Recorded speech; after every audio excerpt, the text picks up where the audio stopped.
Hello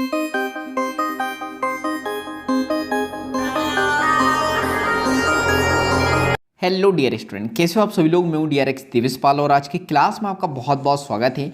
हम लोग जो चैप्टर पढ़ रहे हैं उसका नाम है जीव जगत का वर्गीकरण। तो अगर आप नए हो और आपने पहले की क्लास नहीं देखी है तो आप जाके देख सकते हो, और जो लोग पहले से पढ़ते आ रहे हैं, जिन्होंने सारी क्लासेस देखी हुई है, तो उन्हें पता होगा कि आज का हमारा टॉपिक है प्रोटिस्टा जगत। इससे पहले हम लोग मोनेरा जगत पूरा पढ़ चुके थे, तो याद रखना है आपको मोनेरा जगत के बारे में सारी चीज़ें, क्योंकि बहुत ज़्यादा क्वेश्चन आते हैं। और आज हम लोग स्टार्ट करने वाले हैं क्या, प्रोटिस्टा जगत। तो चलो स्टार्ट करते हैं। सभी एक कोश की प्रोकैरियोटिक को प्रोटिस्टा के अंतर्गत रखा गया। तो आपको ये याद रखना है, जितने भी एक कोश की यूकैरियोटिक है, कई बार क्वेश्चन आता है, ये याद रखना। एक कोश की प्रोकैरियोटिक किस में आते हैं, ये आते हैं मोनेरा में, क्लियर है। लेकिन एक कोश की यूकैरियोटिक की बात करते हैं तो ये किस में आते हैं, प्रोटिस्टा में, क्लियर है, याद रहेगा। चलो नेक्स्ट देखते हैं। परंतु इस जगत की सीमाएं ठीक तरह से निर्धारित नहीं हो पाई है। मतलब इसकी सीमा निर्धारित नहीं है। क्यों भाई, ऐसा क्यों है, तो चलो देखते हैं। एक जीव वैज्ञानिक के लिए जो प्रकाश संश्लेषी प्रोटिस्टा है वही दूसरे के लिए एक पादप हो सकता है। मतलब किसी के लिए ये प्रोटिस्टा हो सकता है तो दूसरे वैज्ञानिक के लिए ये पादप हो सकता है। क्राइसोफाइटा, डाइनोफ्लेजिलेट, यूग्लिनॉइड, औपंक, कवक एवं प्रोटोजोआ सभी को इस पुस्तक में प्रोटिस्टा के अंतर्गत रखा गया है। ये आपको याद रखना है, आगे हम लोग पढ़ेंगे भी।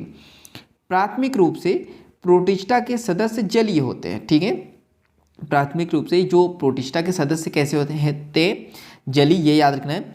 यूकैरियोटिक होने के कारण इनकी कोशिका में एक सुसंगठित केंद्रक पाया जाता है। ये याद रखना है कि यूकैरियोटिक है ये, और यूकैरियोटिक में जो है सुविकसित जो है केंद्रक पाया जाता है, ये आपको याद रखना है।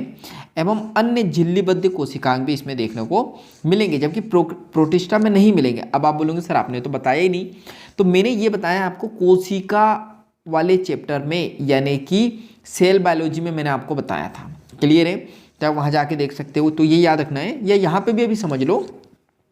यूकैरियोटिक में जो है सुसंगठित केंद्रक होगा और झिल्लीबद्ध कोशिकांग पाए जाएंगे, जबकि प्रोकैरियोटिक में इसका उल्टा, ना तो सुसंगठित केंद्रक पाया जाएगा ना ही झिल्लीबद्ध कोशिकांग।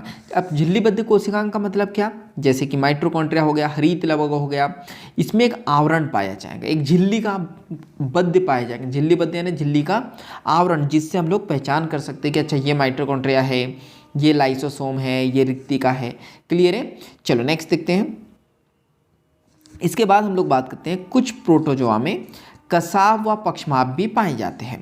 देखो कसाव व पक्षमाप क्या होते हैं, तो यहाँ इसके लिए जो है ना बहुत डिटेल में मैंने आपको सेल बायोलॉजी में बताया है, तो आप वहाँ जाके पढ़ सकते हो। यहाँ बेसिक चीज़ें जितनी एनसीईआरटी में लिखी होंगी हम उतनी देखेंगे। देखो कसाव व पक्षमाप की बात करते हैं। कसाव यानी फ्लैजिला होता है, ये बैक्टीरिया होता है, तो ये जो जिससे गति करता है वो कसाव यानी फ्लैजिला के द्वारा। पक्षमाप जो पूरी बॉडी पे ऐसा होता है, जिसको हम लोग सीलिया कहते हैं, क्लियर है। तो ये आपको प्रोटिस्टा में भी देखने को मिलेंगे। ये अलैंगिक तथा कोशिकीय संलयन एवं युग्मनज यानी जायगोट बनने की विधि द्वारा लैंगिक प्रजनन करते हैं। तो ये याद रखना कि ये लैंगिक प्रजनन करते हैं और अलैंगिक भी करते हैं। कोशिका संलग्न यानी कोशिका आपस में मिलेंगी, जायगोट बनाएंगी। बताया ना मैंने आपको कि दो गैमेट, जैसे मैं मनुष्य के बताऊं कि ये स्पर्म और ये ओवम, ये आपस में मिलेंगे, ये बनाएंगे यहाँ पे गैमेट। गैमेट यानी कि युग्मक, और युग्मक से क्या बनता है फिर, युग्मनज यानी कि जायगोट। तो उसको हम लोग कहते हैं लैंगिक जनन। इसके बाद हम लोग बात करते हैं क्राइसोफाइटा, क्लियर है। अभी देखो यहाँ पे याद रखो, जो प्रोटिस्टा है हमें बताया है कि यहाँ पे कितनी कैटेगरी हमको बताई गई है, क्राइसोफाइटा, डाइनोफ्लेजिलेट्स, यूग्लिनॉइड, औपंक, कवक और प्रोटोजोआ। ये 5 कैटेगरी हम लोगों को प्रोटिस्टा में देखनी है। तो चलो 1 बाय 1 करके हम लोग देखते हैं।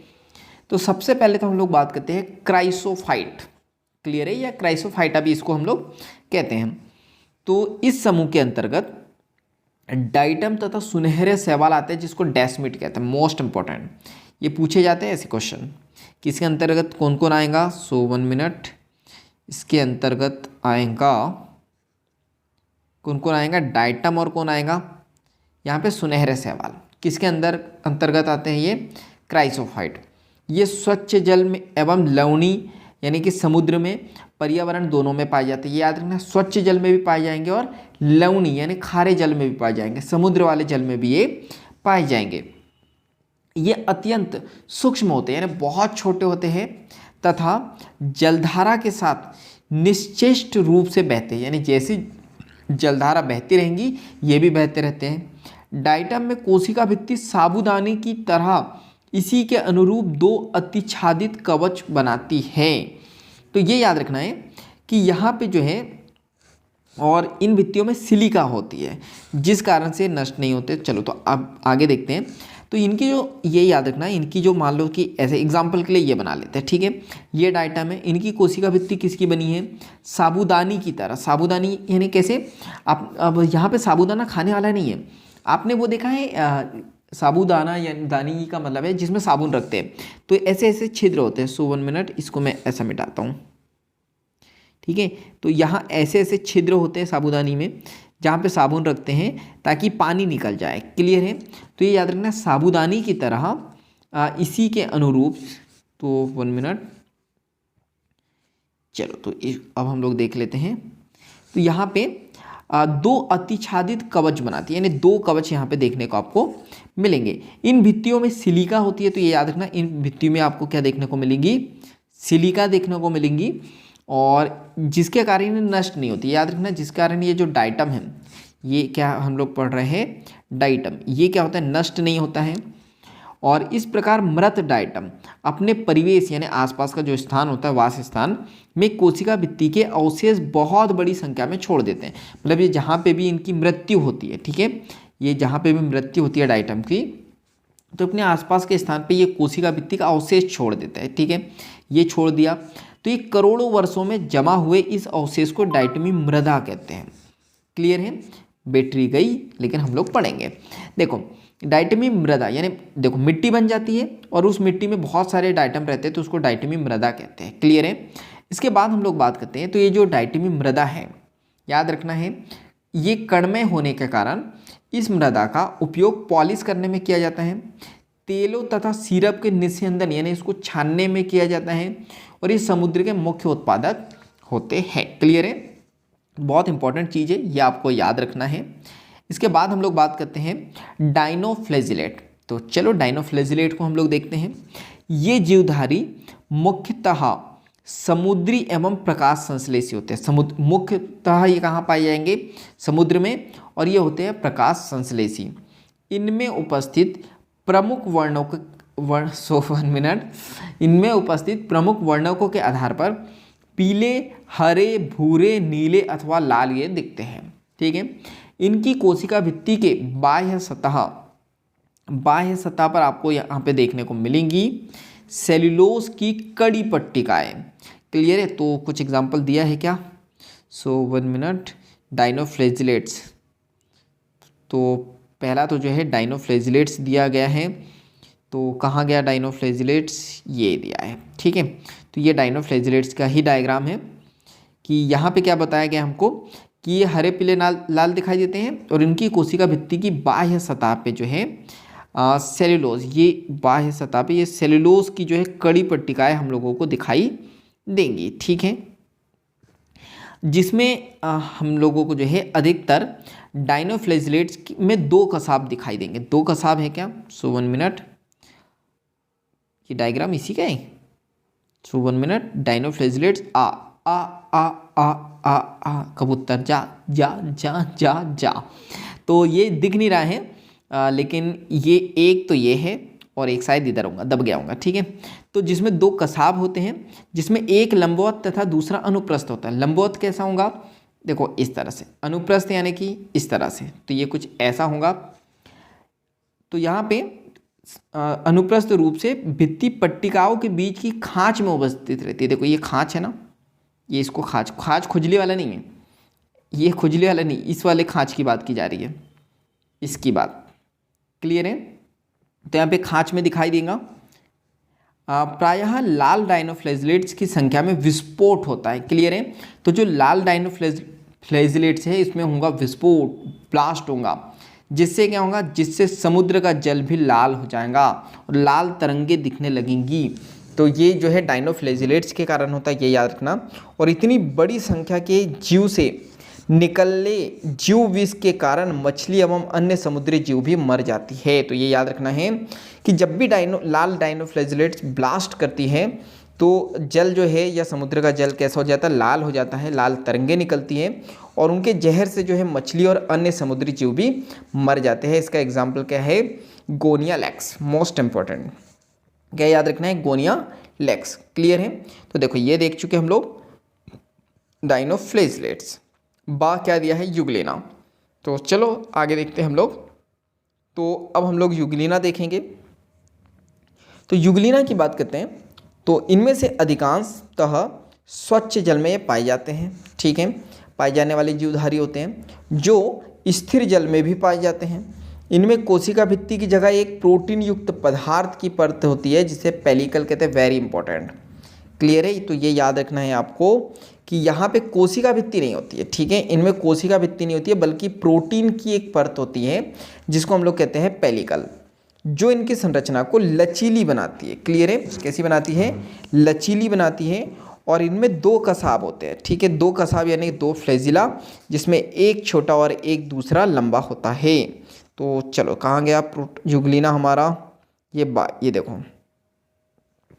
तो एक तो ये है लंबा और एक छोटा है, ये यहाँ पे दिया हुआ है, देखो ये दिया हुआ है ये। क्लियर है। तो ये याद रखना है। तो दो कसाब है जिसमें एक छोटा तथा दूसरा लंबा है। यद्यपि सूर्य के प्रकाश की उपस्थिति में ये प्रकाश संश्लेषी होते हैं, यानी ये याद रखना प्रकाश संश्लेषण कहते हैं। लेकिन सूर्य के प्रकाश के नहीं होने पर अन्य सूक्ष्म जीवधारियों का ये शिकार कर परपोषी की तरह व्यवहार करते हैं, यानी दूसरों पे ये डिपेंड रहते हैं भोजन के लिए। आश्चर्यजनक रूप से यूग्लिनॉइड में पाए जाने वाले वर्णक उच्च पादपों में उपस्थित वर्णकों के समान होते हैं। एग्जाम्पल क्या है, यूग्लिनॉइड मिलता जुलता यूग्लिना। क्लियर है। चलो तो ये हम लोग पढ़ चुके हैं यूग्लिना भी, क्या पढ़ चुके, यूग्लिना। इसके बाद हम लोगों को क्या देखना है, औपंख कवक। तो ये डायग्राम ये है इसका। ठीक है, तो औपंख कवक की बात करते हैं। तो औपंख कवक मृतपोषी पर देखो टंग अटक जाती है तो इग्नोर करना इस चीज़ को, चलो और इन्जॉय करना। औपंख कवक की बात करते हैं तो मृतपोषी प्रोटिस्टा होते हैं ये, यानी दूसरों पे डिपेंड रहते हैं ये। और मरे हुए लोग जो रहते हैं, मृत जो चीज़ें रहती है उससे पोषण लेते हैं। ये सड़ी हुई टहनियों तथा पत्तों के साथ गति करते हुए जैविक पदार्थों का भक्षण करते हैं, भक्षण यानी उनको खाते हैं। अनुकूल परिस्थितियों में ये समूह प्लाज्मोडियम बनाते हैं। क्लियर है। अनुकूल परिस्थिति जब रहती है, अनुकूल यानी कि उनके अनुसार। क्लियर है।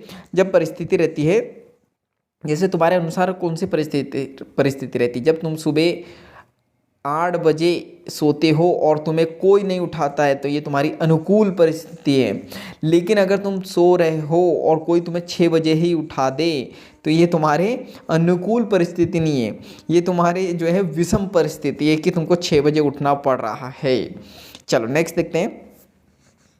तो विषम परिस्थिति में ये जो है प्लाज्मोडियम बनाते हैं, सॉरी अनुकूल परिस्थिति में प्लाज्मोडियम बनाते हैं जो कई कीट तक की 1 मिनट, कीट नहीं है फीट है, जो कई फीट तक की लंबाई का हो सकता है। ये प्लाज्मोडियम जो है कई लंबाई का हो सकता है, कई फीट तक की लंबाई हो सकती है इसकी।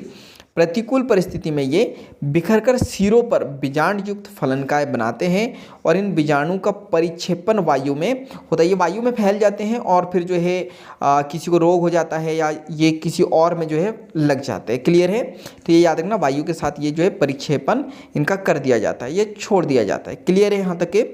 चलो तो इसके बाद हम लोग बात करेंगे अगली क्लास में। तो देखो प्रोटिस्टा भी लगभग हम लोग देख चुके। देखो क्या क्या देखा हम लोगों ने, जो प्रोटिस्टा जगत है ये देख चुके, ये देख चुके हम लोग और बात भी कर चुके। क्राइसोफाइटा हम लोग देख चुके हैं। सो मुझे किसी का फ़ोन भी आ गया है, सो 1 मिनट, इसको करते हैं हम लोग इग्नोर। इग्नोर भी नहीं हो रहा है ये, पता नहीं क्यों। हाँ अब हो गया इग्नोर। ठीक है, चलो अब देख सकते हैं हम लोग। डायनोफ्लेजिलेट्स भी देख चुके हम लोग। इसके बाद हम लोग बात करते हैं यूग्लिनॉइड भी देख चुके हम लोग। इसके बाद हम लोगों ने देखा यहाँ पे औपंख कवक। ठीक है, क्या देखा, औपंख कवक देखा। तो अब बचा क्या इस चैप्टर में, कल हम लोग बात करेंगे प्रोटोजोआ की। अच्छा, ये औपंख प्रोटोजोआ और लगभग ये प्रोटोजोआ ही बचा है। क्लियर है? जैसे ही हम लोग प्रोटोजोआ पढ़ेंगे तो प्रोटिस्टा जगत भी हो जाएगा ख़त्म। क्लियर है? चलो, तो आज के लिए इतना ही। जल्दी से वीडियो को आप लाइक कर दो और कमेंट्स करके बताओ मुझे कि क्लास समझ में आ रही है, नहीं आ रही है, क्या हेल्पफुल है क्या। अगर है तो कमेंट्स बॉक्स में आपको यस लिखना है और हर बार लिखना है। ऐसा नहीं कि एक बार बता दिया तो काम चल जाएगा। इसके बाद हम लोग बात करेंगे, तो इस वीडियो को ज़्यादा से ज़्यादा शेयर कर दो, क्योंकि जब हम दूसरों की हेल्प करते हैं तो ये नेचर हमारी हेल्प करता है। और चैनल पर नए हो तो जल्दी से सब्सक्राइब कर दो, बेल आइकन को दबा दो, ताकि ऐसे वैल्यूबल वीडियो की नोटिफिकेशन सबसे पहले आपको मिलते रहे, ताकि कोई भी क्लास आपकी मिस ना हो। क्लियर है? बाकी हम लोग मिलेंगे नेक्स्ट क्लास में इस तरह हंसते हुए, मुस्कुराते हुए, लाइफ में आगे बढ़ते हुए और कुछ नया नया सीखते हुए। जब तक के लिए thank you, bye bye and go for success.